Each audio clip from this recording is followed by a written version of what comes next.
हज़रत खलीफ़तुल मसीहिल ख़ामिस अय्यदहुल्लाहु तआला बिनस्रिल अज़ीज़ ने अफ़राद जमात को मुसलसल दुआएं करते रहने की तलकीन करते हुए फ़रमाया, अल्लाह ताला ये पसंद करता है कि उससे मांगा जाए और मांगने वाले मांगने से थके नहीं, बेसब्री का मुज़ाहिरा ना करें।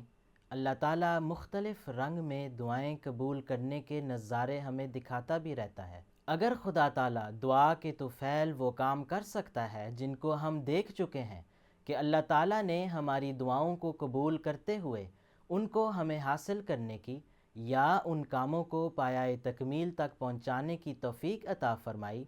तो उस अल्लाह ताला में ये ताकत भी है कि ये जो बज़ाहिर मुश्किल और बड़े काम नज़र आते हैं उनको भी कर दे। इसलिए सब्र और हौसले से दुआएं मांगते रहना चाहिए और कभी थकना नहीं चाहिए।